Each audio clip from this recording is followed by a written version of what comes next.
Muy buenos días, hermanos, hermanas. Una vez más, feliz de poder encontrarme con ustedes a través de este medio y poder reflexionar juntos en torno a esas lecturas bíblicas que nos permiten crecer y madurar en la fe.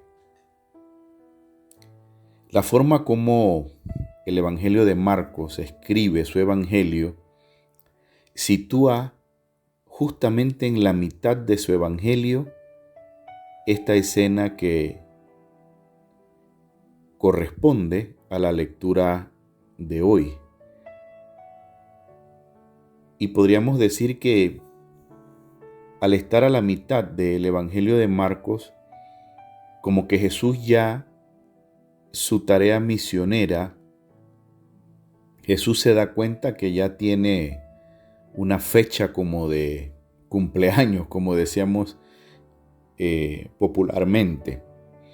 Y Jesús va notando las distintas reacciones a su presencia, las reacciones a su mensaje, y decide Jesús hacer como una evaluación de su tarea misionera, como un balance general de lo que ha hecho hasta ahora, y plantea a los discípulos una pregunta: ¿qué dice la gente de mí? Que puede ser algo así como si les preguntara: ¿ustedes piensan que la gente se está enterando de algo? Y mire, yo tengo la impresión, hermano o hermana, que esta pregunta le importa menos a Jesús que la siguiente: ¿y ustedes qué piensan de mí? Y tengo esa impresión porque Jesús tiene una inquietud, y tiene cierta lógica su inquietud. Y es que Jesús sabe que Él va a faltar. Y esos discípulos que han estado con Él, para arriba y para abajo, son los que van a tener que tomar el relevo. Entonces, ¿qué le van a decir a la gente? ¿Qué van a predicar? ¿Qué les van a decir de Jesús? Podríamos pensar que qué comprensión han tenido de ustedes de mí. Y cualquiera podría esperar que quienes han pasado tanto tiempo con Jesús en público y en privado se hayan enterado mejor que la gente de la identidad y de las pretensiones de Jesús. Pero si hacemos la lectura nos damos cuenta que no. Y es precisamente Pedro, en el nombre de los 12, el que deja ver que sus intereses, sus ideas, sus proyectos y hasta sus pretensiones como ser humano condicionan su percepción, condicionan lo que él piensa de Jesús. Y es que está muy bien comprobado que nosotros no vemos las cosas a veces como son, sino como somos nosotros. Y Pedro ha dado una definición correcta sobre Jesús, sí, pero el contenido de la definición, lo que esconde detrás de sus palabras, está bastante lejos de los planes de Jesús. Y por eso provoca en el maestro molestia, incomodidad y enfado. De ahí podemos sacar una conclusión muy interesante, y es que a veces los que nos consideramos muy cercanos, o los que se consideran muy cercanos, muy próximos, muy compañeros, muy discípulos de Jesús, tienen el serio peligro de no captar el auténtico proyecto, las pretensiones, la identidad de Jesús de Nazaret. Y pueden estar hasta convencidos de que tienen la verdad. Ahora bien, mire, al meditar en esta escena del Evangelio de Marcos, quisiera compartir con ustedes un cierto llamado a dar nuestras respuestas un poco personales a esta pregunta. Y da cierto temor, pero la fe siempre ha sido un asunto de compartir, de contrastar ideas y de vivirlas con otros. Y como pastor, como cristiano, sin pretender dar lecciones, y tomando nota de la metida de pata de Pedro, comparto algunas cosas de las que puedo decir y que he vivido durante todo este tiempo como cristiano. Yo podría decir que, respondiendo un poco a esa pregunta de Jesús a sus discípulos hoy, yo puedo decir que de toda convicción que no conozco bien a Jesús todavía. Soy siempre un aprendiz, un buscador, y nunca se puede decir de otra persona: te conozco de sobra. A veces uno mismo se sorprende porque ni uno mismo se conoce bien, y mucho menos pienso yo que podríamos decir del Señor. Me ha ayudado, sí, el estudio bíblico, teológico, claro, lo que enseña la iglesia, y sobre todo me ha ayudado mi caminar cada día, esa propia experiencia personal, los cuestionamientos, claro, las experiencias personales de los hermanos, hermanas, escuchar, acompañar, dialogar con personas muy distintas, le hace a uno repensar, revisar y replantearse cosas que parecían ciertas y claras. Nunca se me olvida, yo no sé si ustedes recuerdan aquel material que realizamos, Compañerismo en Cristo, con los que realizamos ese discipulado, ese primer discipulado en algunas iglesias locales. Y yo desarrollé ese material con un grupo, casi que todas eran mujeres, hermanas de la iglesia. Y nos reuníamos para compartir experiencias e inquietudes sobre la fe y la vida y sobre ese material. Y a veces querían saber mi opinión sobre lo que se estaba tratando y me preguntaban, y yo empezaba a responder. Y recuerdo que siempre había una hermana que me decía, como que con lo que me quería, yo le entendía que lo que me quería decir era: no le hemos preguntado lo que piensas tú o la iglesia o la Constitución, es cómo lo vives tú. Nos ayuda mucho a saber tu vivencia, aunque sea pobre y limitada, sobre esas ideas, y a menudo me costaba responder, porque a veces uno se pone en el rol de pastor y tiene salidas y respuestas para todo. Pero si uno tiene que hablar desde sí mismo, es diferente. Y aprendí mucho de esos señalamientos que me hacía esa hermana. Quiero decirles también que me marca mucho la experiencia de Pablo. Y una frase que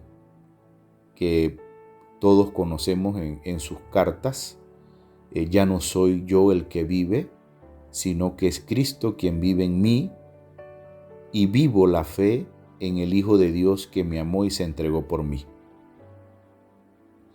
Cuando uno lee esas palabras escritas por Pablo, para mí ahí hay una clave muy importante para ese conocer a Jesús.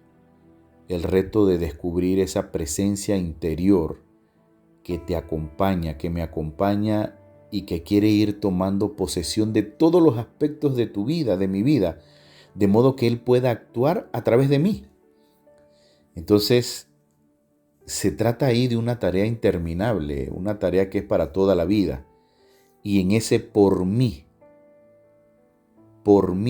se entregó por mí, ese ofrecimiento generoso e incondicional suyo, me llenaba esa respuesta de amor y de entrega.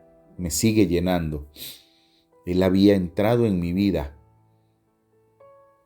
Él ha entrado en mi vida, me llamó y me sigue llamando, y me acompañó y me acompaña, y estoy seguro que me acompañará. Aunque estoy claro que hay ámbitos de mi vida de los que aún no ha logrado apropiarse al 100%. Pero estoy convencido de esas palabras de Pablo. Otra cosa importante ha sido mi trabajo pastoral y educativo.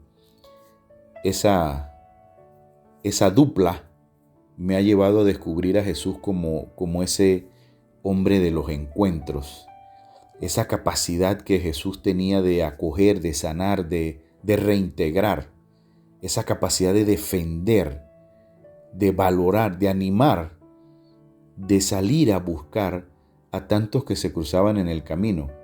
Mire, la vida con sentido, esa vida feliz, tiene que ver con el irse llenando el corazón y dejando un poco de ti en el corazón de otras personas. Algo así como leí algo que se note tu ausencia, ¿ya? No pocas veces me he sentido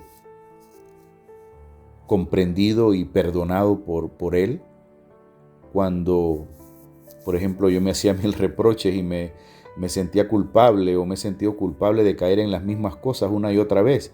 Eso me ha enseñado a ayudar a los demás, a que no estén señalando sus errores, sus pecados, a que no se juzguen con tanta dureza, a ofrecerles de su parte esa misericordia, a animarles a encontrar caminos nuevos, a sanar heridas. Y es que lo importante, hermano o hermana, no es que seamos perfectos, sino que podamos, con todas esas imperfecciones incluidas, debemos empeñarnos en el amor, que es el centro del Evangelio. Ahí hay otra clave importante para conocer a Jesús. Me encanta, por ejemplo, sentarme y participar a esa mesa de acción de gracias, sentirme familia de Jesús, sentirme discípulo de Jesús, sentirme hermanamente con los que le comparten conmigo, orar con ellos, por ellos, y sobre todo recordar que yo también tengo que ser pan que se parte, ese cuerpo, esa persona que se entrega y que se renueva en la Santa Cena, ese Cristo que vive en mí, que tan grabado se me ha quedado esas palabras de Pablo. El Jesús que yo vivo y digo es un Jesús creador de comunidad. Jesús no fue un llanero solitario, dedicó mucha atención y esfuerzo a crear comunidad de hermanos. Y esto para mí hoy es un gran reto también, por nuestra cultura, por nuestra vivencia del seguimiento de Jesús, esa vivencia, esa experiencia es a menudo solitaria, individualista, cada uno como pueda, y me resulta muy difícil. Y no me falta la inquietud por buscar a quienes necesitan, a quienes busquen compartir vida y fe con otros. No estoy claro cuáles serían hoy los caminos más adecuados para convocar, para ilusionar un poco, para contagiar ganas de construir comunidad de fe y vida. Y le sigo dando vueltas, créanme, porque pocas veces se ha conseguido.